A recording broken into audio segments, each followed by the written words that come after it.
வணக்கம். Welcome to பணியும் வைப்போம். இந்த வீடியோல எஸ்எஸ்சி, எம்டிஎஸ் 2023ல மாடர்ன் ஹிஸ்டரி ரிலேட்டடா இந்த மாதிரிலாம் கொஸ்டின் கேட்டாங்கன்னு சொல்லிட்டு ஒன் பை ஒன் பார்க்கலாம். இதுக்கு முன்னாடி சோஷியோ ரிலிஜியஸ் ரிஃபார்ம் மூவ்மெண்ட் ரிலேட்டடா ஒரு சீரிஸ் பார்த்தோம். இதுல என்ன பார்க்கலாம்னா expansion of the British rule, அவங்களோட பாலிசி இந்த மாதிரிலாம் இருந்துச்சு, அது ரிலேட்டட் இந்த மாதிரிலாம் கொஸ்டின் கேட்டாங்கன்னு சொல்லிட்டு ஒன் பை ஒன் பார்க்கலாம். ஏன் இந்த மாதிரி நான் கம்ப்ளீட்டா கொஸ்டினை கொடுக்காம மாடர்ன் ஹிஸ்டரி ரிலேட்டடா கொடுக்காம இந்த மாதிரி சாப்டர் வைஸ் கொடுக்குறேன்னா இந்த மாதிரி சாப்டர் பார்க்கும்போது உங்களால ஈஸியா ரிவிஷன் பண்ண முடியும். அப்படியே ஒவ்வொரு கொஸ்டினும் பார்க்கும்போது அந்த சாப்டரை அப்படியே கம்ப்ளீட் பண்ண மாதிரி இருக்கும். அதனால தான் கொடுக்குறேன். இந்த வீடியோட முதல் கொஸ்டின் அப்படின்னு பார்த்தோன்னா இந்த 18th செஞ்சுரி மீன்ஸ் என்ன? 1700ல இருந்து 1800 இதுதான் 18th செஞ்சுரி. The development of cotton industry in Britain resulted in அப்படின்னு இருக்குல்ல. இந்த கொஸ்டின் 2 May 2023 மார்னிங் ஷிஃப்ட்ல கேட்டிருக்காங்க. நம்ம எல்லா கொஸ்டினுமே எந்த டேட்ல கொஸ்டின் கேட்டாங்கன்னு சொல்லிட்டு மென்ஷன் பண்ணிடுவோம். அதோட சேர்த்து இந்த கிளாஸ் பிடிஎஃப் நம்மளோட டெலிகிராம் சேனல் பணியும் வாய்ப்புல அப்லோட் பண்ணிருக்கேன். அதை நீங்க ரிவிஷன் சீரிஸா யூஸ் பண்ணிக்கலாம். இப்போ இந்த கொஸ்டின்ல என்ன அப்படின்னா காட்டன் இண்டஸ்ட்ரி பிரிட்டன்ல வந்து டெவலப் ஆனதுனால இதோட இம்பாக்ட் எந்த மாதிரி இருந்துச்சு? இது இந்தியாவுல மிகப்பெரிய பாதிப்பை உருவாக்குச்சு. ஏன் அப்படின்னா இந்தியா தான் ஏன்ஷியன்ட் மெடிவல் டைம்ல டெக்ஸ்டைல் அப்படின்னு வந்தாவே இந்தியா தான் நம்பியிருப்பாங்க. ஏன்னா டெக்ஸ்டைல் வந்து இந்தியால அந்த அளவுக்கு வந்து ப்ரொடியூஸ் பண்ணுவாங்க, ஏற்றுமதி பண்ணிட்டு இருந்தாங்க.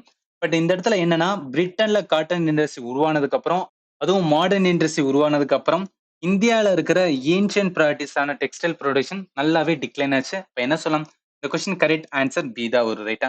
நிஜமா லாஜிக்கலாவும் வந்து இந்த கொஸ்டின் ஆன்சர் பண்ணலாம். நான் என்ன சொல்லணும் அதான் இந்த இடத்துல மென்ஷன் பண்ணிக்கும். இதை தெரிஞ்சுக்கிற வேண்டியதான் காட்டன் இண்டஸ்ட்ரி டெவலப் ஆனது எங்கன்னா பிரிட்டன்ல வந்ததுக்கு அப்புறம் இந்தியாவோட டெக்ஸ்டைல் ப்ரொடக்ஷன் நல்லாவே வந்து இது அடியாச்சு. இதுக்கு மிகப்பெரிய காரணம் இண்டஸ்ட்ரியல் ரெவல்யூஷன். ஏன்னா இண்டஸ்ட்ரியல் ரெவல்யூஷன் வந்ததுக்கு அப்புறம் வந்து டெக்னாலஜிக்கல நல்லா அட்வான்ஸ் ஆனாங்க யூரோப். அந்த டைம்ல வந்து இந்தியால அதனால கோப் அப் பண்ண முடியல. அதனால இந்தியால டிக்ளைன் வந்து டெக்ஸ்டைல் ஆச்சு ரைட்டா. சோ அதனால இந்த கொஸ்டினுக்கு கரெக்ட் ஆன்சர் வந்து பி தான் வரும். சரி ஓகே, அடுத்த கொஸ்டின்ஸ் வந்து என்ன போயிடலாம். இது வந்து ஒரு நல்ல question. In 1600 the East India Company acquired charter from dash அப்படின்னு இருக்குல்ல.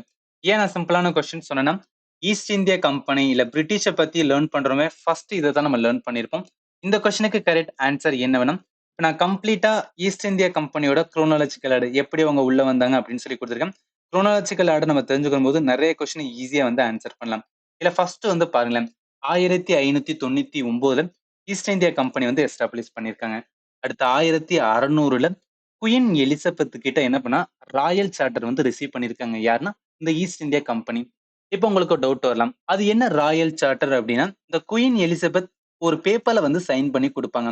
அந்த பேப்பர்ல என்ன மென்ஷன் பண்ணியிருக்குன்னா, குயின் எலிசபெத் பொண்ணால அங்கீகரிக்கப்பட்ட ஒரு கம்பெனி இந்தியால போய் ட்ரேட் பண்ணலாம்னு சொல்லிட்டு அதுல வந்து மென்ஷன் பண்ணியிருப்பாங்க. அப்ப என்ன ஆகும்? ட்ரேட் பண்ணனா மிச்சம் எந்த கம்பெனி இப்ப பிரிட்டன்ல வேற ஏதாவது கம்பெனி போச்சு அப்படின்னா, அவங்களால வந்து இந்த அளவுக்கு ட்ரேட் பண்ண முடியாது. ஏன்னா, அவங்க குயின் எலிசபெத் கிட்ட சைன் வாங்கல. அப்படிதான் இந்த இடத்துல மீன் ஆகும் ரைட்டா. அடுத்து 1608ல வில்லியம் ஹாக்கின் வந்து ஜஹாங்கீரோட கோர்ட்ல வந்துன்னா மீட் பண்ணியிருப்பாரு. அடுத்து 1611ல ஃபர்ஸ்ட் டெம்பரரியா ஒரு ஃபேக்டரி மசூலிப்பட்டினத்துல வந்து உருவாக்கியிருப்பாங்க. அடுத்து 1613ல ஃபர்ஸ்ட் ஃபேக்டரி பெர்மனன்டான ஒரு ஃபேக்டரி சூரத்ல வந்து உருவாக்கியிருப்பாங்க. அடுத்து 1615ல தாமஸ் ரே விசிட்டட் வந்து ஜஹாங்கீர் கோர்ட். இவர் என்னன்னா கிங் அனுப்பப்பட்டவர் அப்படின்னு சொல்லிட்டு இவருக்கு வந்து என்னன்னா ராஜ மரியாதை வந்து கொடுத்திருப்பாங்க. இது எல்லாமே குரோனாலஜிக்கோட நம்ம ஞாபகத்துல வச்சுக்கலாம். இப்ப கொஸ்டின் வாங்கலாம். அவங்க கேட்ட கேள்வி என்ன? ஈஸ்ட் இந்தியா கம்பெனி யாருக்கிட்ட சார்ட்டர் வாங்கினாங்க? Queen Elizabeth one. அதனால ஆன்சர் ஏ தான் ஒரு ரைட்டா. சரி ஓகே, அடுத்த கொஸ்டின்ஸ் வந்து என்ன போயிடலாம். இந்த கொஸ்டின் பாருங்களேன். Which among the following act introduced the diarchy, that is rule of two, which means executive councillor and popular minister இருக்குல்ல. இந்த கொஸ்டின் அந்த லேர்னிங் என்னன்னா பிரிட்டிஷ் அப்படின்னு வந்து படிச்சாவே நம்மளுக்கு அதிகமான கொஸ்டின் எந்த இருந்து கேட்பாங்கன்னா ஆக்ட்ல இருந்து கேட்பாங்க. பிரிட்டிஷோட ஆக்ட் எந்த எக்ஸாம் வேணா எடுத்துக்கோங்க, பிரிட்டிஷ் ஆக்ட்ல இருந்து ஒரு கொஸ்டின் டெஃபினட்டா எவ்ரி இயர் வந்துடும். இந்த கொஸ்டின் நம்ம படிக்கிறதுக்கு என்ன பண்ணணும், கம்ப்ளீட்டா வந்து 1858ல இருந்து 1947 வரைக்கும் என்னென்ன ஆக்ட்லாம் இருந்துச்சோ அதை எல்லாத்தையும் ஷார்ட்டா ஒரு இம்பார்ட்டன்ட் மட்டும் தேவை எக்ஸாமுக்கு என்ன தேவையோ அதை மட்டும் தான் கொடுத்துருக்கேன். ஏன்னா இதே நம்ம புக்ஸ்ல வந்து பார்த்தோன்னா 2-3 பேஜ் கொடுப்பாங்க, அது தேவையில்லாத இருக்கும். எக்ஸாம்ல என்ன தேவையோ அதை மட்டும் நான் நோட் பண்ணி நோட் பேட்ல கொடுத்துருக்கேன். ஜஸ்ட் வந்து என்னன்னு மட்டும் பார்த்துக்கலாம். 1858 ஏன்னா 1857 ரிவல்ட் வந்திருக்கும். அதுக்கப்புறம் கொண்டு வரப்பட்ட act government of India act 1858. இதுல ஃபர்ஸ்ட் வைஸ்ராய் அப்படின்னு ஒண்ணு கொண்டு வந்திருப்பாங்க, லார்டு கேனிங். ஏன்னா எந்த இடத்துல அந்த ரிமெம்பர் அப்படின்னு போட்டிருக்கணும், அது நான் புரிஞ்சுக்கிறதுக்காக சும்மா அப்படியே வச்சுக்கிட்டேன். என்னோட லைஃப்ல நடந்த இன்சிடென்ட் இல்ல ஏதாவது சினிமா ரிலேட்டட் அது வந்து என்னன்னா ஷார்ட் கட்ஸா நான் வச்சுக்கிட்டேன். இந்த இடத்துல வைஸ் அப்பா வாட்டர் கேன் போடுவாராம். எனக்கு தெரிஞ்ச ஒருத்தவர் வந்து வைஸ் பிரசிடென்ட். அவங்களோட அப்பா வந்து வாட்டர் கேன் போடுவாரு. இந்த இடத்துல வைஸா இருக்கு பாத்தீங்கன்னா, அதனால வைஸும், இந்த இடத்துல கேனிங் இருக்குனால அந்த கேனும். நிச்சயமா எனக்காக வந்து என்ன புரிஞ்சுக்கிறதுக்காக நான் அந்த மாதிரி வச்சிருக்கேன். அடுத்து செக்ரட்டரி ஸ்டேட் ஃபார் இந்தியா. இது 2 தான் என்ன இம்பார்ட்டன்ட் கவர்மெண்ட் ஆஃப் இந்தியா 1858ல. அடுத்து இந்தியன் கவுன்சில் ஆக்ட் 1861ல. இதுல legislative making power of Bombay and Madras வந்து ரீஸ்டோர் பண்ணிருப்பாங்க. இதை நம்ம லாஜிக்கலா வச்சுக்கலாம். எப்படின்னா 1858 ரிவால்ட், அந்த மேஜர் ரிவால்ட் 1858 முடிஞ்சதுக்கு அப்புறம் என்ன பண்ணிருப்பான்னா பிரிட்டிஷ் பயப்பட ஆரம்பிச்சிருவான். ஓகே, மக்கள் வந்து என்ன கொதிக்கிறாங்க, அவங்களுக்கு ஏதாவது வந்து நம்ம கொடுத்தாகணும். அப்ப என்ன பண்ணிருப்பான், பவர் வந்து டிசொல்யூட் பண்ணுவோம். அப்ப legislative power of Bombay and Madras கொடுப்பான். இதை லாஜிக்கலா வச்சுக்கலாம். அடுத்து போர்ட்போலியோ சிஸ்டம். போர்ட்போலியோ சிஸ்டம் ஒண்ணும் கிடையாது. இந்த மினிஸ்டருக்கு வந்து என்னன்னா அமைச்சரவை பிரிச்சு கொடுக்குறாங்கல்ல, அதுதான் வந்து என்ன போர்ட்போலியோ சிஸ்டம். அடுத்து ordinance making power by viceroy during a emergency. அது என்ன ஆர்டினன்ஸ் அப்படின்னா, நார்மலா ஒரு லா வருது அப்படின்னா அது லெகிஸ்லேச்சர் வந்து சைன் பண்ணி தான் வரணும். பட் இந்த ஆர்டினன்ஸ் சொல்லும் போது லெகிஸ்லேச்சர் கிட்டே போகாம டைரக்டா வந்து என்னன்னா யாரு இருக்காங்களோ வைஸ்ராய்னா அவர் வந்து சைன் பண்ணா போதும், அது வந்து லாவா மாறும். அதுதான் ஆர்டினன்ஸ் மேக்கிங் பவர். அப்ப 1861ல 3 ஈவென்ட் நடக்கும்.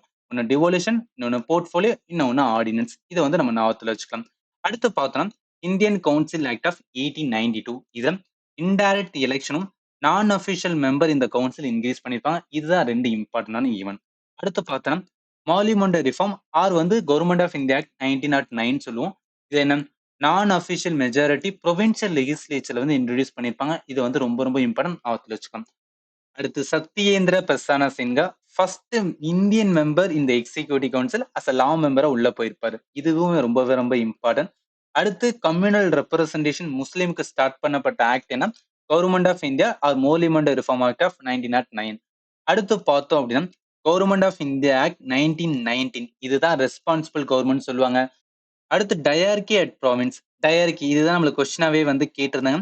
டயார்கி அப்படின்னா ஒண்ணும் கிடையாது. 2 லிஸ்டா பிரிப்பாங்க. ஒரு லிஸ்ட் 2 லிஸ்ட் வச்சுட்டு அந்த ஒரு லிஸ்ட் வந்து கவர்னர் இருப்பாங்க பாத்தீங்களா, ஒவ்வொரு ப்ராவின்ஸ்லயும் கவர்னர் இருப்பாங்க. அவரும் அவரோட சேர்ந்து ஒரு ஒரு 3 பேர், இவங்க மட்டும்தான் வந்துன்னா அதுக்கான பவர்ஃபுல்லா இருப்பாங்க. மிச்சம் இருக்கிற லிஸ்ட்டை எதாவது படிச்சிருவாங்கன்னா லெகிஸ்லேச்சருக்கு வந்து கொடுத்துருவாங்க. அப்ப என்ன இருக்கும் இந்த இடத்துல வந்து டயார்கினா 2 விதமா வந்து லிஸ்ட்டை பிரிக்கிறாங்க. அதுதான் டயார்கி. அடுத்து பைகேமரலிசம். பைகேமரலிசம் லோக்சபா, ராஜ்யசபா அந்த மாதிரி வந்து பிரிக்கதான் பைகேமரலிசம். அடுத்து பிரான்சைஸ் மீன்ஸ் வந்து ஓட்டிங் ரைட்ஸ் வந்து ஒன்லி லிமிடெட் பீப்புள், யாருக்கிட்டலாம் அதிகமா காசு இருக்கோ, பெரிய வந்து ஜமீன்தார் இருக்காங்களோ அவங்களுக்கு ஓட்டிங் ரைட்ஸ் கொடுத்துருப்பாங்க. அடுத்து பப்ளிக் சர்வீஸ் கமிஷனை வந்து ஃபர்ஸ்ட் டைம் பேசியிருப்பாங்க. அடுத்து கவர்மெண்ட் ஆஃப் இந்தியா 1935ல ஆல் இந்தியா ஃபெடரேஷன் சொல்லி கிரியேட் பண்ணிருப்பாங்க. அதுக்குள்ள என்னென்ன இருக்குன்னா ப்ராவின்ஸ் இருக்கும், பிரின்சஸ் ஸ்டேட் இருக்கும். அடுத்து federal list, provincial list, concurrent லிஸ்ட்னு சொல்லிட்டு லிஸ்ட்டுக்கு நிறைய வந்து மேக் பண்ணிருப்பாங்க. அடுத்து டயார்கியை வந்து அபாலிஷ் பண்ணிருப்பாங்க. ப்ரொவின்ஷியல் அட்டானமியை வந்து இன்ட்ரோடியூஸ் பண்ணிருப்பாங்க இன் ப்ராவின்ஸ்ல. அடுத்து பைகேமரலிசம் எங்கெல்லாம் இன்ட்ரோடியூஸ் பண்ணிருக்கான்னு பாருங்களேன். பெங்கால், பாம்பே, மெட்ராஸ், பீகார், அசாம், அதே மாதிரி யுனைடெட் ப்ராவின்ஸ். யுனைடெட் ப்ராவின்ஸ்னா இப்ப இருக்கிற வந்து உத்தரப்பிரதேஷ். அடுத்து federal, provincial, joint public service கமிஷனை வந்து உண்டாக்கியிருப்பாங்க. இங்க பாருங்களேன், வெறும் பப்ளிக் சர்வீஸ் கமிஷன் பத்தி பேசினது வந்து என்ன government of India act 1919. But இங்க இடத்துல ஃபெடரல், ப்ரொவின்ஷியல், ஜாயிண்ட் அப்படி பேசினது தான் வந்து கவர்மெண்ட் ஆஃப் இந்தியா 1935. இது வந்து என்ன 2 டிஃபரன்ஸ் இருக்கு, நீங்க வந்து மறக்க கூடாது. அடுத்து என்ன federal court, reserve bank of India எல்லாமே இந்த ஆக்ட் கீழ தான் வந்து ஃபார்ம் பண்ணிருப்பாங்க. அடுத்து ஜவஹர்லால் நேரு என்ன சொல்லுவேன்னா இந்த ஆக்ட சார்ட்டர் ஆஃப் ஸ்லேவரி அப்படின்னு சொல்லியிருப்பாரு. இது எல்லாமே வந்து கவர்மெண்ட் ஆஃப் இந்தியா 1935ல கேட்டது ரொம்ப ரொம்ப இம்பார்ட்டன்ட் ஆக்ட், நீங்க வந்து ஞாபகத்துல வச்சுக்கணும். அடுத்து ஃபைனலா பார்த்தா இந்தியாவோட இண்டிபெண்டன்ஸ் ஆக்ட் 1947. இதுல இந்தியாவை இண்டிபெண்டன்ட் ஸ்டேட்டும் சாவரின் ஸ்டேட்டா சொல்லியிருப்பாங்க. இந்த டைம் இருந்த governor general lord Mountbatten, lord Mountbatten plan அப்படின்னு கூட சொல்லலாம். First governor general of new dominion India. இந்த இடத்துல பாகிஸ்தானுமே வந்து பரிஃபரிக் ஆகிட்டு போயிடும். ஏன் இந்த இடத்துல நான் கம்ப்ளீட்டா என்டையரா நான் கொடுத்துருக்கேன் அப்படின்னா இந்த ஆக்ட் எல்லாமே ரொம்பவே கன்ஃபியூஸ் பண்ற வந்து ஒரு சாப்டரா இருக்கும். நிறைய டைம் வந்து நிறைய ஆஸ்பிரண்ட் வந்து ஐயோ என்னன்னா கொடுத்துருக்கானுங்களே, ஒவ்வொரு ஆக்ட் இன்னொன்னுக்கு வந்துன்னா ஒண்ணு வந்து ஒரே மாதிரி இருக்கே அப்படின்னு சொல்லி ஃபீல் பண்ணும். அதனால தான் நான் கம்ப்ளீட் லிஸ்ட் இந்த இடத்துல கொடுத்துருக்கேன் ரைட்டா. ஸோ அதனால இந்த கொஸ்டின் கேட்ட கேள்வி வந்து டயார்கியை பத்தி எந்த இதுல பேசுவானா கவர்மெண்ட் ஆஃப் இந்தியா 1919. அதனால இந்த கொஸ்டின் கரெக்ட் ஆன்சர் சீதா ஒரு ரைட்டா. சரி ஓகே, அடுத்த கொஸ்டின்ஸ் வந்து என்ன போயிடலாம். இந்த கொஸ்டின் பாருங்களேன். Which among the following act established the fuel system of control by the British government and East India Company in India. இதுல என்ன ஃபியூவல் சிஸ்டம் எந்த ஆக்ட் வந்து இன்ட்ரோடியூஸ் பண்ணுது, அதான் கொஸ்டினா கேட்டிருக்கேன். இந்த கொஸ்டினுக்கு நம்ம கரெக்ட் ஆன்சர் பாக்குறதுக்கு முன்னாடி ஆல்ரெடி ஒரு சீரீஸ் 1858ல இருந்து 1947 வரைக்கும் என்னெல்லாம் இருக்குன்னு சொல்லி பார்த்தோம்ல. இதுல என்ன பண்ணலன்னா மிச்சம் இருக்கிற வந்து என்ன ஆக்ட் இருக்கும்ல, 1773 53 வரைக்கும் என்னெல்லாம் இருக்குன்னு சொல்லிட்டு ஜஸ்ட் வந்து பிரீஃபா பார்த்தலாம். இதுல ஃபர்ஸ்ட் ஆக்ட் அப்படின்னு பார்த்தோம்னா ரெகுலேட்டிங் ஆக்ட் வந்து 1773.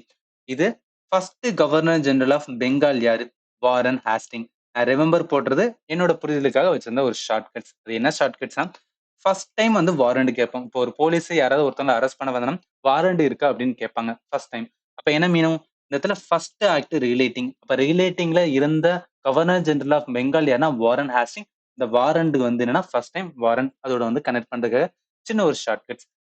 அடுத்து பாம்பேயும் மெட்ராஸ் ப்ராவின்ஸும் பெங்கால் கீழே வந்துன்னா சப்பார்டினேட்டா இருக்கணும்னு சொல்லி உள்ள கொண்டு வந்திருப்பாங்க. இது வந்து ஞாபகத்துல வச்சுக்கலாம். அடுத்து சுப்ரீம் கோர்ட் 1774 உருவாக்குங்கன்னு சொல்லிட்டு இந்த ஆக்ட்ல வந்து சொல்லியிருப்பாங்க. இது எல்லாமே வந்து ரெகுலேட்டிங் ஆக்ட்ல இம்பார்ட்டன்டான பாயிண்ட்ஸ். அடுத்து பார்த்தா Pitt's India act. Pitt's India ஆக்ட்ல ரொம்ப important. Court of director and court of டைரக்டர்னு சொல்லிட்டு உருவாக்கியிருப்பாங்க ஈஸ்ட் இந்தியா கம்பெனிலே. இதுல இந்த போர்ட் ஆஃப் டைரக்டர் இருக்காங்களே அவங்க பொலிட்டிக்கல் அஃபேரும் கோட் ஆஃப் டைரக்டர் கமர்ஷியல் அஃபேரும் ஒர்க் பண்ணணும்னு சொல்லி இந்த மாதிரி பிரிச்சு கொடுத்திருப்பாங்க. இதுக்கு என்ன ஷார்ட்கட்ஸ்னா பிட்டு அடிச்சா போர்ட் ஆஃப் டைரக்டர் கிட்ட கூட்டி போவாங்க. இது ஒரு ஷார்ட்கட்ஸ் மாதிரி இல்ல. ஸ்கூல் டைம்லாம் வந்துன்னா பிட்டு அடிச்சா போயிட்டு வந்து என்னன்னா அந்த பிரின்சிபல் ரூம் கொண்டு போவாங்களே அதுதான் வந்துன்னா நான் கனெக்ட் பண்ணி வந்து கொடுத்துருக்கேன். இது என்னன்னா பிட்ஸ் இந்தியா ஆக்ட் அது வந்துரும், போர்ட் ஆஃப் டைரக்டர் அது வந்துரும். அதுக்காக வந்து ஒரு ஷார்ட்கட்டா வச்சிருக்கேன். அடுத்து பார்த்தோம்னா சார்ட்டர் ஆக்ட் ஆஃப் 1813. இதுல என்ன இருக்குன்னா ஈஸ்ட் இந்தியா கம்பெனியோட மோனோபோலி வந்து ட்ரேட் இன் இந்தியாவை என் பண்ணிருப்பாங்க. இதுக்கு என்ன ஷார்ட்கட்ஸ்னா மோனோ அப்படின்னு இருக்கும். மோனோனா ஒன்னு. இந்த ஆக்ட்ல ஒன்னு அப்படின்னு வருது பாத்தீங்களா இதோட கனெக்ட் பண்ணுங்க. அதே மாதிரி foundation of modern Indian education 1 lakh வந்து என்னன்னா பிரிட்டிஷ் வந்து கொடுத்திருப்பாங்க. இதுலயும் 1 lakh 1 அப்படின்னு வருது. இதை ஒன்னோட கனெக்ட் பண்ணிக்கலாம். அப்ப இந்த ஆக்ட்ல ஒன்னு வந்தா அது வந்து என்ன சார்ட்டர் ஆக்ட் ஆஃப் 1813 வரும்னு சொல்லி சின்ன வந்து ஒரு ஷார்ட்கட்ஸ் ரைட்டா. அடுத்து சார்ட்டர் ஆக்ட் ஆஃப் 1833. இதுல governor general of Bengal actually ஸ்டார்டிங்ல ரெகுலேட்டிங் ஆக்ட்ல கவர்னர் ஜெனரல் ஆஃப் பெங்கால் அப்படின்னு இருக்கும். அது கவர்னர் ஜெனரல் ஆஃப் இந்தியாவா மாறுவாங்க. அது யாருன்னா வில்லியம் பெண்டிக். இது எப்படி ஞாபகத்துல வச்சுக்கலாம்? RRR மூவி அது இந்தியன் சினிமாவை நிறையவே வந்து சேஞ்ச் பண்ணிச்சு, இன்டர்நேஷனல் லெவலுக்கு கொண்டு போச்சு. அதே மாதிரி அதுல 2 3 இருக்கு பாத்தீங்களா அதுவும் என்ன பண்ணுன்னா இந்த பெங்கால வந்து இந்தியாவுக்கு மாறும் அப்படின்னு சொல்லி சின்ன ஒரு ஷார்ட்கட்டா வந்து சினிமாக்காக கனெக்ட் பண்ணோம்னா மறக்காது அதுக்காக இந்த மாதிரி வச்சிருக்கேன். அடுத்து இந்தியாவோட லா கமிஷன்ஸ் வந்து லார்டு மெக்கலே உள்ள வந்து கொண்டு வந்திருப்பாங்க. எல்லாமே சார்ட்டர் ஆக்ட் ஆஃப் 1833 வந்து இம்பார்ட்டன்ட் ஆனது. அடுத்து ஃபைனலா பார்த்தோம்னா சார்ட்டர் ஆக்ட் ஆஃப் 1853. இதுல சிவில் சர்வீஸ் வந்து இந்தியனுக்கு வந்து ஓப்பன் ஆகும்னு சொல்லி கொண்டு வந்திருப்பாங்க. இதுல Macaulay committee of civil service 1854 வந்து அப்பாயிண்ட் பண்ணிருப்பாங்க. இதுக்கு இன்னொரு பேரு நார்த் கோட் ட்ரெவலின் கமிஷன் அப்படின்னு கூட சொல்லுவாங்க. ஏன் இந்த இடத்துல இது எல்லாத்தையும் மென்ஷன் பண்றேன் அப்படின்னா அகைன் நான் சொன்ன மாதிரி தான் ஒன்ஸ் நம்ம கம்ப்ளீட்டா லேர்ன் பண்ணிட்டோம்னா இந்த மாதிரி கொஸ்டின் எதுல கேட்டாலுமே நம்மளால வந்து மிஸ் ஆகுது. கண்டிப்பா ஆன்சர் பண்ணிடலாம் ரைட்டா. ஸோ இப்ப நம்மளுக்கான கொஸ்டின் வாங்கலேன். கேட்ட கேள்வி வந்து டியூவல் சிஸ்டம். டியூவல் சிஸ்டம்னா ஒரு சைடு பிரிட்டிஷ் கவர்மெண்ட் கண்ட்ரோல் பண்ணுவாங்க, இன்னொரு side East India Company control பண்ணுவாங்க. அந்த மாதிரி எந்த ஆக்ட்ல பார்த்தோம்னு பாருங்களேன். பிட்ஸ் இந்தியா ஆக்ட்ல வந்து பார்த்தோம். ஏன்னா இதுல 2 இருக்கு. ஒன்னு போர்ட் ஆஃப் டைரக்டர், இன்னொன்னு கோர்ட் ஆஃப் டைரக்டர். அதனால என்ன சொல்லலாம்? இந்த கொஸ்டினுக்கு correct answer bits India act. அதனால ஆன்சர் ஏ தான் வரும் ரைட்டா. சரி ஓகே. அடுத்த கொஸ்டின்ஸ் வந்து என்னன்னா போயிடலாம். இது பாருங்களேன். இந்த கொஸ்டின் பாருங்களேன்.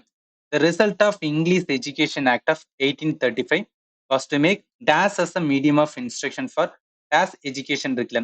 இல்ல இந்த இங்கிலீஷ் எஜுகேஷன் ஆக்ட் ஆஃப் 1835 இது என்னன்னு தெரிஞ்சா போதும் இந்த கொஸ்டின் ஆன்சர் பண்ணிடலாம். இந்த கொஸ்டினுக்கு கரெக்ட் ஆன்சர் என்ன வேணும்? இங்கிலீஷ் எஜுகேஷனை ஹையர் ஸ்டடிக்கு வந்து கொண்டு வரணும்னு சொல்லி பண்ணியிருப்பாங்க. இந்த ஆக்ட் யார் டைம்ல உண்டு? Lord William Bentinck. இவங்க என்ன பண்ணிருப்பாங்க? லார்டு மெக்கலை அப்பாயிண்ட் பண்ணி எந்த மாதிரி எஜுகேஷன் வந்து இந்தியனுக்கு கொடுக்கலாம்னு சொல்லி கேட்டிருப்பாரு. இவர் என்ன சொல்லியிருப்பாங்க? வெஸ்டர்ன் லேர்னிங் அதாவது மாடர்ன் எஜுகேஷன் தான் வந்து சூப்பர்மசியா கொடுக்கணும். அப்ப என்ன இங்கிலீஷ் லாங்குவேஜ் எஜுகேஷனா மாத்தணும்னு சொல்லி கொண்டு வரப்பட்ட ஆக்ட் தான் எஜுகேஷன் ஆக்ட். எப்ப பாஸ் பண்ணிருக்கேன்னா 1835. இப்ப என்ன சொல்லலாம்? இந்த கொஸ்டினுக்கு கரெக்ட் ஆன்சர் வந்து என்ன? எது வந்து மீடியம் ஆஃப் இன்ஸ்ட்ரக்ஷனா இங்கிலீஷ் ஃபார் வந்து ஹையர் ஸ்டடிஸ். அதனால ஆன்சர் சி தான் ஒரு ரைட்டா. சரி ஓகே. அடுத்த கொஸ்டின்ஸ் வந்து என்ன போயிடலாம். இது ரொம்பவே சிம்பிளான question. Which among the following act discarded the diarchy system at the provincial level and allowed for emergence of popularly elected provincial legislature இருக்குல்ல. இதுல கொஞ்சம் ட்ரிக்கியானவும் வேற. டயார்கி அப்படின்னு இருக்கு. அப்ப என்னன்னா இதை எதோட கனெக்ட் பண்ணா கவர்மெண்ட் ஆஃப் இந்தியா 1990 கனெக்ட் பண்ணா தப்பு. ஏன்னா இதுக்கு முன்னாடி கொஸ்டின் அப்படிதான் பார்த்தோம் டயார்கி. பட் இந்த இடத்துல டயார்கி சிஸ்டத்தை வந்து என்னன்னா டிஸ்கார்டட் பண்றாங்க. டிஸ்கார்டட் மீன்ஸ் வந்து அபாலிஷ் பண்றாங்க. அபாலிஷ் பண்ணிட்டு என்ன பண்றாங்கன்னா ப்ரொவின்ஷியல் லெகிஸ்லேச்சருக்கு வந்து பவர் கொடுக்குறாங்க. அப்ப அந்த மாதிரி பண்ண ஆக்ட் என்ன? Government of India act 1935. இதை நம்ம கம்ப்ளீட்டா பார்த்தோம். இதுல தான் abolished dyarchy and provincial autonomy வந்து இன்ட்ரோடியூஸ் பண்றாங்க. அதனால என்ன வரும்? இந்த கொஸ்டினுக்கு கரெக்ட் ஆன்சர் வந்து என்ன? Government of India act 1935. Answer C தான் வரும். ரைட்டா? சரி, ஓகே. அடுத்த கொஸ்டின்ஸ் வந்து என்னன்னா போயிடலாம். இதுவும் ரொம்பவே சிம்பிளான கொஸ்டின் தான். As a result of which act did queen Victoria, who was the monarch of Britain, also become the sovereign of British territory in India with the title Empress of India in 1858 இருக்குல்ல, எந்த act? இந்த 1858க்கு சொல்ல வேண்டிய ஒரு பேர் இருக்கு. அதுதான் வந்து இந்த கொஸ்டின்ல கேட்டிருக்காங்க. அதை எப்படி சொல்லுவாங்கன்னா, கவுன்சில் சொல்லுவாங்களா, இல்ல ரெகுலேட்டிங் சொல்லுவாங்களா, சார்ட்டர் சொல்லுவாங்களா, அதுதான் கொஸ்டினா கேட்டிருக்காங்க. நம்ம 1858 என்ன சொன்னோம்? கவர்மெண்ட் ஆஃப் இந்தியா ஆக்ட் வந்து 1858. இதுல வைஸ்ராய் லார்ட் கேனிங் உள்ள வந்திருப்பாரு.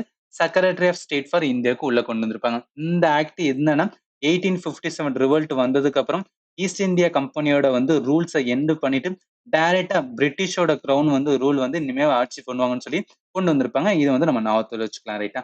அதனால இந்த கொஸ்டினுக்கு கரெக்ட் ஆன்சர் என்ன? கவர்மெண்ட் ஆஃப் இந்தியா ஆக்ட் அப்படின்னு வரும். அதனால ஆன்சர் பி தான் வரும். ரைட்டா? ஓகே. அடுத்த கொஸ்டின்ஸ் வந்து என்னன்னா போயிடலாம். இதுவும் ரொம்பவே சிம்பிளான கொஸ்டின் தான்.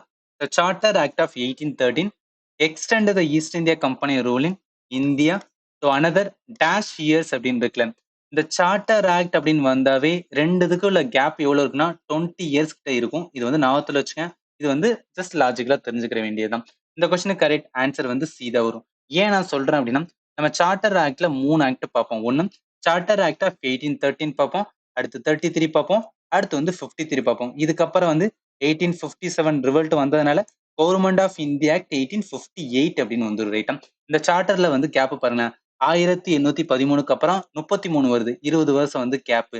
அதுக்கப்புறம் 33க்கு அப்புறம் 53 வருது, 20 வருஷம் கேப். அதனாலதான் சொன்னேன் 20 இயர்ஸ் வந்து கேப் வரும். அதனால இந்த கொஸ்டினுக்கு கரெக்ட் ஆன்சர் என்ன வரும் அப்படின்னா சி தான் வரும். ரைட்டா? சரி, ஓகே. அடுத்த கொஸ்டின்ஸ் வந்து என்ன போயிடலாம். இதுவும் சிம்பிளான கொஸ்டின் தான். Who among the following was the Viceroy of India at the time of India independence from colonial rule on 15th August 1947? இதுவும் ஆல்ரெடி நம்ம அந்த கம்ப்ளீட் லிஸ்ட் பார்க்கும்போது படிச்சதும். கவர்மெண்ட் ஆஃப் இந்தியா 1935க்கு அப்புறம் இந்தியா இண்டிபெண்டன்ஸ் ஆக்ட் வந்து 1947 படிச்சோம். இதுல lord Mountbatten last governor general அப்படின்னு நம்ம லேர்ன் பண்ணோம். ஆல்ரெடி நம்ம பண்ணதான், ஜஸ்ட் வந்து ஒரு வாட்டி பார்த்துக்கலாம். ரைட்டா? அப்ப இந்த கொஸ்டினுக்கு கரெக்ட் ஆன்சர் என்னன்னா லார்ட் மவுண்ட் பேட்டன். அதனால ஆன்சர் சி தான் வரும். ரைட்டா? சரி, ஓகே. அடுத்த கொஸ்டின்ஸ் வந்து என்னன்னா போயிடலாம். இந்த கொஸ்டின் பாருங்களேன். Who among the following Governor General of Bengal outlaw the practice of சதி அப்படின்னு இருக்குல்ல. இந்த இடத்துல அவுட்லா மீன்ஸ் வந்து அபாலிஷ் பண்ணாங்க. எந்த கவர்னர் ஜெனரல் பிராக்டிஸ் ஆஃப் சதி அபாலிஷ் பண்ணாங்க? அதான் கொஸ்டினா கேட்டுங்க. சதி அபாலிஷ் பண்ணணும்னு சொல்லிட்டு ஒரு ரிஃபார்ம் மூவ்மெண்ட் இருக்கும். அது என்ன? பிரம்ம சமாஜ். ஸோ நிறைய பேத்துக்கு தெரிஞ்சிருக்கும். ஜஸ்ட் வந்து ரிமூவ் பண்ணிக்கலாம். பிரம்ம சமாஜ் நம்ம already socio religious reform movement ரிலேட்டடா படிக்கும்போது பார்த்தோம். இதை யார் உருவாக்கி இருப்பானா? ராஜாராம் வந்து மோகன் ராய். ஸோ இவருமே தெரிஞ்சிருக்கும். ஜஸ்ட் ஒரு வாட்டி வந்து ஃபாஸ்டா பார்த்துலாம். ராஜாராம் வந்துனா மோகன் ராய். இவர் என்ன பண்ணியிருப்பாரு அப்படின்னு பார்த்தீங்கன்னா, நிறைய ரிஃபார்ம் மூவ்மெண்ட் இந்தியால கொண்டு வந்திருப்பாரு. அதுல ஒன் ஆஃப் த இது என்ன? இந்த சதி ஈவெண்ட்டை வந்து என்னன்னா பண்ணவே கூடாது. அது மிகப்பெரிய வந்து என்னன்னா கெடுதல் அப்படின்னு சொல்லிட்டு நிறைய உமன்ஸ்க்கு வந்து அது தேவையில்லாதுன்னு சொல்லி என்ன பண்ணிருப்பேன்னா, இதை அபாலிஷ் பண்ணுங்கன்னு சொல்லிட்டு கவர்னர் ஜெனரல் யாரு கிட்டனா லார்ட் வில்லியம் பென்டிக் கிட்ட சொல்லிதான் வில்லியம் பென்டிக் என்ன பண்ணிருப்பானா அபாலிஷ் பண்ணிருப்பாரு. இப்ப என்ன சொல்லலாம்? இந்த கொஸ்டின் கரெக்ட் ஆன்சர் டி தான் வரும். ரைட்டா? நான் என்ன சொன்னோம் அதான் இந்த இடத்துல மென்ஷன் பண்ணிக்கணும். இதுல தெரிஞ்சுக்க வேண்டியது லார்டு வில்லியம் பென்டிக் தான் வந்துன்னா சதியை வந்து அபாலிஷ் பண்ணிருப்பாரு. At the same time suppression of தக்ஸுமே வந்து இவர் பேரில் நடந்திருக்கும். அடுத்த சார்ட்டர் ஆக்ட் ஆஃப் 1833 இவர் பேரில் வந்ததுதான். அதே மாதிரி 1835ல எஜுகேஷன் ரிலேட்டடா ஒரு ஆக்ட் வந்திருக்கும். இங்கிலீஷ் வந்துன்னா ஒரு அஃபிஷியல் லாங்குவேஜ்ல மாத்தணும்னு சொல்லி, அதுவும் இவர் பீரியட்ல. அதே மாதிரி நிறைய அனெக்சேஷன், மைசூர் அனெக்ஸ் பண்ணது, கூர்க்கு, அதே மாதிரி சென்ட்ரல் கல்ச்சர் இதெல்லாம் அனெக்ஸ் பண்றதுக்கு இவரோட பீரியட் நடந்திருக்கும். இதுல தெரிஞ்சுக்கிற வேண்டும் லார்டு வில்லியம் பென்டிக் பீரியட்ல தான் இந்த அபாலிஷன் சதி நடந்தது. அதனால ஆன்சர் வந்து டி தான் வரும். ரைட்டா? சரி, ஓகே. அடுத்த கொஸ்டின்ஸ் வந்து என்னன்னா போயிடலாம். இந்த கொஸ்டின் பாருங்களேன். Governor general Lord டல்கோசி described the kingdom of dash as a cherry that will drop into our mouth one day இருக்குல்ல. எந்த கிங்டத்தை இந்த மாதிரி சொன்னார்? அதான் கொஸ்டினா கேட்டுக்கேன். இந்த கொஸ்டினுக்கு கரெக்ட் ஆன்சர் என்ன வரும்? Kingdom of Awadh. இதை தான் வந்துன்னா டல்கோசி அந்த மாதிரி சொல்லியிருப்பாரு. இந்த கிங்டம் ஆஃப் அவாத் எது கீழே வந்துருக்குன்னா சப்சிடியரி அலைன்ஸ் கீழே வந்துடும். சப்சிடியரி அலைன்ஸ்னா ஒன்றும் கிடையாது. ஒரு கிங்டம் இருந்துச்சுன்னா அந்த கிங்டத்திட்ட மிலிட்டரி ஃபோர்ஸ் வந்து டிஸ்பாண்ட் பண்ணிட்டு அதுக்கு பதிலாக பிரிட்டிஷ் வந்துன்னு அவங்களோட ஆர்ம் ஃபோர்ஸ் வந்து உள்ள வந்துடும். அதன் மூலம் என்ன பண்ணுவாங்க? இந்த பிரிட்டிஷ் ஃபோர்ஸ் வந்து அந்த கிங்டத்தை ப்ரொடெக்ட் பண்ணும். அதுக்கு அந்த கிங்டம் என்ன பண்ணணும்னா அவங்களுக்கு வந்து என்னன்னா சப்போர்ட் பண்ணும். இதுதான் இந்த சப்சிடரி அலைன்ஸ். இதுக்கு கீழே வந்ததுதான் கிங்டம் ஆஃப் அவாத்.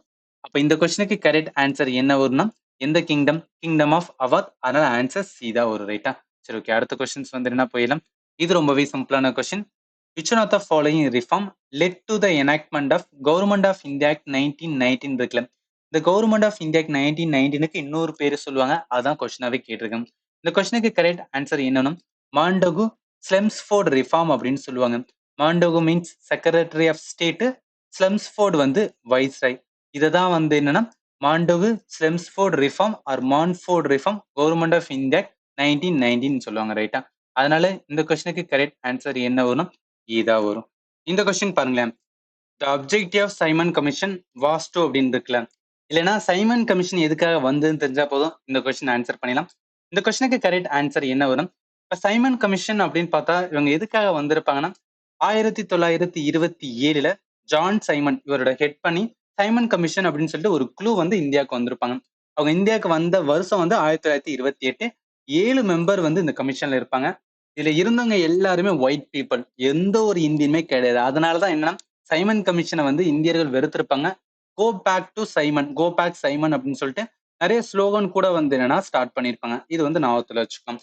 அடுத்து இதோட ரெஸ்பான்ஸ் அப்படின்னு பார்த்தோம்னா சைமன் கமிஷன் வந்ததுக்கு அப்புறம் நேரு ரிப்போர்ட்னு சொல்லிட்டு ஒரு ரூல்ஸ் வந்து என்ன எழுதியிருப்பாங்க. யார் எழுதுவானா மோட்டிலால் நேரு வந்து ஹெட் பண்ணியிருப்பாரு. இது எப்பனா 1928ல. இதுல என்னன்னா இந்த சைமன் கமிஷன் வந்து வந்ததுக்கு அப்புறம் என்ன சொல்லுவாங்கன்னா இந்தியர்களால வந்துன்னா ஒரு கான்ஸ்டியூஷனை உருவாக்க முடியாதுன்னு சொல்லிட்டு பெரிய தெனாவட்டா பேசுவாப்ல. அப்படி பேசும்போது என்னன்னா இந்த மோட்டிலால் நேரு எங்களால முடியும்னு சொல்லிட்டு நேரு ரிப்போர்ட்டா இது பண்ணுவாரு. இது லேட்டரா நம்ம கான்ஸ்டியூஷன்ல வந்து அடாப்ட் பண்ணும்போது நிறையவே ப்ரொவிஷன் வந்து எடுத்திருப்பாங்க. ஜஸ்ட் வந்து நம்ம ரிமெம்பர் பண்ணிக்கலாம். அடுத்து பார்த்தா டெல்லி ப்ரொபோசல் முஸ்லீம் லீக் பண்ணியிருப்பாங்க. 14 பாயிண்ட் வந்து முகமது அலி ஜின்னா பண்ணியிருப்பாரு. அடுத்து டெல்லி மேனிஃபெஸ்டோ வந்து காங்கிரஸ் பண்ணியிருப்பாங்க. ஏன் இதெல்லாம் சொல்லணும்? சைமன் கமிஷன் எது ரிலேட்டடா வரும்னா பொலிட்டிக்கல் லெவலா வந்து நிறைய சேஞ்ச் பண்ணணும்னு சொல்லி வருவாங்க. பட் அவங்க வந்தபோது என்ன நிறைய ரெஸ்பான்ஸ் வந்து வேற மாதிரி இருக்கும். ரைட்டா? அதனால இந்த கொஸ்டினுக்கு கரெக்ட் ஆன்சர். அப்ப சைமன் கமிஷனோட அப்ஜெக்டிவ் பார்த்தோன்னா டிசைட் இந்தியாவோட வந்துன்னா பொலிட்டிக்கல் ஃபியூச்சர் வந்து பேசுறதுக்காக வந்திருப்பாங்க. அதனால ஆன்சர் வந்து ஏதா வரும். சரி, ஓகே. அடுத்த கொஸ்டின்ஸ் வந்து என்ன போயிடலாம். இது சிம்பிளான கொஸ்டின் தான். Which act of the British parliament was also known as East India company act 1793 இருக்குல்ல. இந்த 1793க்கு இன்னொரு பேர் இருக்கு. அதான் கொஸ்டினா கேட்டிருக்காங்க. இந்த 1793 அந்த பீரியட்லாம் வந்தா யாரு? ஈஸ்ட் இந்தியா கம்பெனி வந்து இந்தியாவில் ரூல் பண்ணிட்டு இருந்தாங்க. ஏன்னா 1853க்கு அப்புறம் தான் வந்து என்ன அப்படின்னா 1858 அப்படின்னு ஒரு ஆக்ட் வந்து பிரிட்டிஷ் கிரௌனோட ரூல் வந்து வந்திருக்கும். ஸோ பிரிட்டிஷ் கிரௌனோட ரூல் வந்தது டைம் வந்து நேரடியாக வந்தது 1858. அது வரைக்கும் வந்து ஈஸ்ட் இந்தியா கம்பெனி தான் இருந்தாங்க. அவங்க இருக்கும்போது ஆக்ட் எந்ததா பிரிச்சுப்பாங்கன்னா ஃபர்ஸ்ட் ஆக்டை வந்து ரெகுலேட்டிங் ஆக்ட் அப்படின்னு வந்து சொல்லுவாங்க. இது வந்து 4 ரெகுலேட்டிங் ஆக்ட் ஆஃப் 17 வந்துன்னா 73 சொல்லுவாங்க. மிச்சம் இருக்கலாம் என்னன்னா சார்ட்டர் ஆக்ட் அப்படின்னு வந்து பேர்ல தான் கூப்பிடுவாங்க. சார்ட்டர் ஆக்ட் அப்படின்னு சொல்லி தான் கூப்பிடுவாங்க. அப்ப என்ன சார்ட்டர் ஆக்ட் வரும்போது இந்த 1793 என்னன்னா சார்ட்டர் தான் சொல்லுவாங்க. அதனால ஆன்சர் என்ன வரும்னா பி தான் வரும். நான் என்ன சொன்னோம் அதான் இந்த இடத்துல மென்ஷன் பண்ணிக்கோம். இது நம்ம ஆல்ரெடி பார்த்ததான். இதுல தெரிஞ்சுக்கிற வேண்டியது கம்பெனி ரூல் டைம் வந்து 1773ல இருந்து ஆரம்பிச்சு 57 வரைக்கும் இருக்கும். 1773 வந்து ரெகுலேட்டிங் ஆக்ட்ஸ் வரும். அடுத்து பிட்ஸ் இந்தியா ஆக்ட் வரும். அடுத்து சார்ட்டர் ஆக்ட் 1813 வரும். அடுத்து சார்ட்டர் ஆக்ட் 1833 வரும். அடுத்து வந்து 53 வரும். எல்லாமே சார்ட்டர். 2 தான் வந்து ரெகுலேட்டிங், இன்னொன்னு பிட்ஸ் இந்தியா ஆக்ட். அப்ப என்ன வரும்? இந்த கொஸ்டினுக்கு கரெக்ட் ஆன்சர் வந்துன்னா சார்ட்டர் தான் சொல்லுவாங்க. அதனால ஆன்சர் வந்து பி தான் வரும். இடத்துல ரெகுலேட்டிங் ஆக்ட் வந்து 1793 சொல்ல மாட்டாங்க. ஒன்லி வந்து 1773 மட்டும் தான் சொல்லுவாங்க. அதனால இது வந்து தப்பு.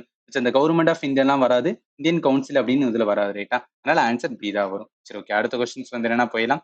இதுவும் ஒரு நல்ல question. When was the Champaran agrarian law passed by the British government இருக்குல்ல. இந்த சம்பாரன் மூவ்மெண்ட் சொல்லிட்டு காந்தி வந்து என்ன பண்ணியிருப்பாரு? அது தெரிஞ்சா போதும் இந்த கொஸ்டினை வந்து ஓரளவு அப்ரோச் பண்ணலாம். இந்த கொஸ்டினுக்கு கரெக்ட் ஆன்சர் என்னன்னா இப்ப இந்த இடத்துல கம்ப்ளீட்டா காந்தி வந்த பீரியட்ல என்னெல்லாம் இம்பார்ட்டன்ட் பார்த்தோம்னா ஸ்டார்டிங் ஸ்டேஜ்ல அதாவது 1869 வந்து என்னன்னா காந்தியோட வந்து பர்த்டே. நம்ம எல்லாத்துக்கும் டேட் தெரியும். பட் வந்து இந்த இயர் வந்து ஞாபகத்துல வச்சுக்கலாம். அடுத்து 1915ல இந்தியாவுக்கு வந்து காந்தி வந்திருப்பாரு சவுத் ஆப்பிரிக்கால இருந்து. எந்த டேட்னா 9th ஜனவரி. இந்த 9th ஜனவரி தான் every year government of India Pravasi Bharatiya Divas சொல்லி செலிப்ரேட் பண்ணிருப்பாங்க. அது என்னன்னா இந்தியன் வம்சாவளியை வந்து என்னன்னா போற்றக்கூடிய ஒரு ஃபெஸ்டிவல் மாதிரி செலிப்ரேட் பண்றதா இந்த டேட். அடுத்து 1917ல அண்ட் 1918ல இது 2 இதுலதான் வந்து என்ன பண்ணிருப்பாருன்னா நிறைய வந்து சத்தியகிரகம் வந்து ஸ்டார்ட் பண்ணிருப்பாரு. அதுல ஃபர்ஸ்ட் சம்பாரன் சத்தியகிரகா. இதுக்கு ராஜ்குமார் சுக்லு தான் வந்து இன்வைட் பண்ணியிருப்பாரு. எதுக்குன்னா திங்கத்யா சிஸ்டம் சொல்லிட்டு ஒரு சிஸ்டம் இருக்கும். அது பிரிட்டிஷ் கவர்ன் பண்ண சிஸ்டம். அதுக்கு அகென்ஸ்டா பண்றது. அடுத்து அகமதாபாத் மில் ஸ்ட்ரைக் வந்து ஸ்டார்ட் பண்ணுவாரு. அது 1918ல. இது யாரு இன்வைட் பண்ணிருப்பானா அனுசுயா சாராபாய் வந்து இன்வைட் பண்ணிருப்பாங்க. அடுத்து கேதா சத்தியகிரக அந்த இயர் நடக்கும். சர்தார் வல்லபாய் பட்டேல் அங்கதான் வந்து மீட் பண்ணிருப்பாரு. அந்த டைம்ல தான் வந்து என்ன பட்டேலுக்கு வந்து சர்தார் அப்படின்னு ஒரு பேர் வந்திருக்கும். ஜஸ்ட் அடிஷனலா தெரிஞ்சுக்கலாம். இப்ப தேவை என்னன்னா இந்த சம்பாரன் சத்தியகிரக மூவ்மெண்ட் எப்ப நடக்கும்னா 1917 நடக்கும். இந்த மூவ்மெண்ட் நடந்ததுக்கு அப்புறம் தான் என்ன 1918ல பிரிட்டிஷ் கவர்மெண்ட் என்ன பண்ணுவோம்னா ஒரு ஆக்ட் வந்து கொண்டு வருவாங்க. அப்ப என்ன சொல்லலாம் 1918ல ஆக்ட் கொண்டு வந்திருப்பாங்க. அப்ப இந்த கொஸ்டினுக்கு கரெக்ட் ஆன்சர் என்ன வரும்னா 1918 ஆன்சர் ஏ தான் வரும் ரைட்டா. சரி ஓகே அடுத்த கொஸ்டின்ஸ் வந்து என்ன போயிடலாம். இதுவும் ரொம்பவே சிம்பிளான கொஸ்டின் தான். Which act was passed by the British parliament to control the territory of the East India Company majorly in Bengal in the year 1773. பிரிட்டிஷோட act அப்படின்னு வந்தாவே நம்ம ஆல்ரெடி பார்த்ததான். பிரிட்டிஷ் ஆக்ட் அப்படின்னு வந்தாவே ஃபர்ஸ்ட் ஆக்ட் என்ன சொல்லுவோம் 1773. அதுக்கு பேர் என்ன ரெகுலேட்டிங் ஆக்டா 1773. அப்ப ரெகுலேட்டிங் ஆக்ட் வரும். ஆன்சர் வந்து பி தான் ஒரு ஏன்னா இந்த இயரை வச்சு கூட நம்மளால வந்து லாஜிக்கலா ஆன்சர் கொண்டு வந்துடலாம். அப்ப இந்த கொஸ்டினுக்கு கரெக்ட் ஆன்சர் ஆல்ரெடி பார்த்த மாதிரி ரெகுலேட்டிங் ஆக்ட் அப்படின்னு ஸ்டார்ட் ஆகும். அதனால ஆன்சர் வந்து என்ன வரும்னா இந்த கொஸ்டினுக்கு வந்து பி தான் வரும். சரி ஓகே அடுத்த கொஸ்டின்ஸ் வந்து என்ன ஃபாஸ்டா பார்த்தோம். இது கொஞ்சம் ட்ரிக்கியான question. In which year were the arms act and vernacular press act passed அப்படின்னு இருக்குல்ல. நான் ஏன் ட்ரிக்கின்னு சொன்னேன்னா இந்த மாதிரி இயர் வச்சு கேட்டா கொஞ்சம் வந்து நம்மளால வந்து ஞாபகப்படுத்த முடியாது. ஏன்னா இயர் எல்லாமே வந்து நம்ம மைண்ட்ல வச்சுக்க மாட்டோம். இந்த கொஸ்டினுக்கு கரெக்ட் ஆன்சர் என்ன வரும் வெர்னாகுலர் பிரஸ் ஆக்டும் இந்தியன் ஆர்ம்ஸ் ஆக்டும் 1878ல லார்ட் லிட்டன் கீழே வந்து கொண்டு வந்திருப்பாங்க. இந்த வெர்னாகுலர் பிரஸ் ஆக்ட்னா ஒண்ணும் கிடையாது. இப்போ இந்தியன் ரீஜனல் லாங்குவேஜ் நம்ம லோக்கல் லாங்குவேஜ் தமிழ்லாம் இருக்குன்னு வச்சுக்கலாம். அந்த லாங்குவேஜ்ல ஒரு பிரஸ் வச்சிருந்தாங்கன்னா அவங்க பிரிட்டிஷ் கிட்ட வந்து என்னன்னா ஒரு ரூல்ஸ் இருக்கும். அதன்படிதான் நடக்கணும். அதுல நிறைய ரெகுலேஷன் ரெஸ்ட்ரிக்ஷன்லாம் வச்சிருப்பாங்க. அப்ப அந்த பிரஸோட ஃப்ரீடம் வந்து நல்லாவே வந்து கர்டெயில் பண்ணுவாங்க. அதனாலதான் என்ன இந்த வெர்னாகுலர் பிரஸ் ஆக்ட் ரிலேட்டட் நிறைய வந்து ரிவல்ட் போயிருக்கும். அடுத்து இந்தியன் ஆர்ம்ஸ் ஆக்ட் இது ஒண்ணும் கிடையாது. இந்தியன் என்ன பண்ணக்கூடாதுன்னா கையில வந்து கன்னு எல்லாம் வந்து என்ன வச்சுக்க கூடாது. ஆனா பிரிட்டிஷ் வச்சுக்கலாம் அப்படின்னு சொல்லி இந்த கொண்டு வந்ததான் இந்தியன் ஆர்ம்ஸ் ஆக்ட். இதுவுமே வந்து என்ன நிறைய கான்ட்ரவர்ஷியல் வந்து கிரியேட் பண்ணது. அப்ப என்ன சொல்லலாம் இந்த கொஸ்டினுக்கு கரெக்ட் ஆன்சர் 1878ல வந்தது. அதனால ஆன்சர் வந்து ஏதோ ஒரு ரைட்டா. சரி ஓகே அடுத்த கொஸ்டின்ஸ் வந்து என்ன போயிடலாம். இதுவும் ட்ரிக்கி தான். When was the defence of India act enacted அப்படின்னு இருக்குல்ல. இதுக்கு என்னன்னா அதே மாதிரி வந்து இயர் தெரிஞ்சாதான் இந்த கொஸ்டின் ஆன்சர் பண்ண முடியும். இந்த கொஸ்டினுக்கு கரெக்ட் ஆன்சர் தெரிஞ்சுக்கிற வேண்டியது டிஃபென்ஸ் ஆஃப் இந்தியா ஆக்ட் 1915 அப்படின்னு சொல்லிட்டு ஒன்று கொண்டு வந்திருக்காங்க. இந்த ஆக்ட் படி என்னன்னா இந்தியாவில் நடக்கிற நேஷனலிஸ்ட் அதே மாதிரி ரெவல்யூஷனரி மூவ்மெண்ட் எல்லாத்தையுமே வந்து கர்டைல் பண்ணணும். எதுக்கப்புறம்னா ஃபர்ஸ்ட் வேர்ல்டு வார் 1914ல இருந்து 18 வரைக்கும் வந்து நடந்திருக்கும்.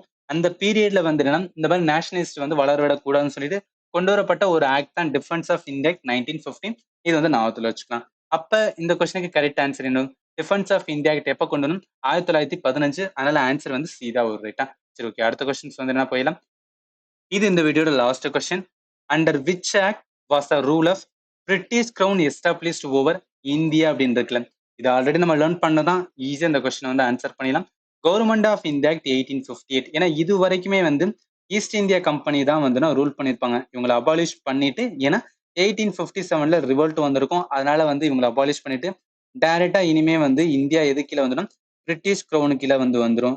பிரிட்டிஷோட ராணி அவங்க தான் ஆட்சி பண்ணுவான்னு சொல்லிட்டு கொண்டு வந்தப்பட்ட ஆக்ட் தான் கவர்மெண்ட் ஆஃப் இந்தியா ஆக்ட் 1858. இதுல ஃபர்ஸ்ட் டைம் வந்து வைஸ்ராய் அப்படின்னு சொல்லிட்டு லார்ட் கேனிங் உள்ள கொண்டு வந்திருப்பாங்க. இதை வந்து ஞாபகத்துல வச்சுக்கலாம். அதோட சேர்த்து secretary of state for India இவர் யார் அப்படின்னு பார்த்தோம்னா இந்தியாவில நடக்கிற எல்லா மேனேஜ்மெண்ட்டையும் வந்து பிரிட்டிஷ் கிட்ட சொல்ற ஆள் வந்து இந்த secretary of state for India ரைட்டா. ஸோ அதனால இந்த கொஸ்டினுக்கு கரெக்ட் ஆன்சர் என்ன வரும் அப்படின்னு பார்த்தா கவர்மெண்ட் ஆஃப் இந்தியா 1858. அதனால ஆன்சர் வந்து டி தான் வரும் ரைட்டா. இதோட எம்டிஎஸ் 2023ல பிரிட்டிஷ் ஆக்ட் ரிலேட்டட் இந்த மாதிரிலாம் கொஸ்டின் கேட்டாங்கன்னு சொல்லிட்டு ஒன் பை ஒன் பார்த்தோம். நிறையவே கேட்டிருக்காங்க. இதுல நல்லா ப்ரிப்பேர் பண்ணிக்கங்க. கண்டிப்பா எக்ஸாமுக்கு யூஸ்ஃபுல்லா இருக்கும். இல்லை ஏதாவது உங்களுக்கு டவுட் இருந்துச்சுன்னா இந்த வீடியோட கமெண்ட் செக்ஷன் மென்ஷன் பண்ணுங்க. நான் கண்டிப்பா உங்களுக்கு ஆன்சர் பண்றேன். அண்ட் ஃபைனலி தேங்க்யூ ஃபார் வாட்சிங் and have a nice day.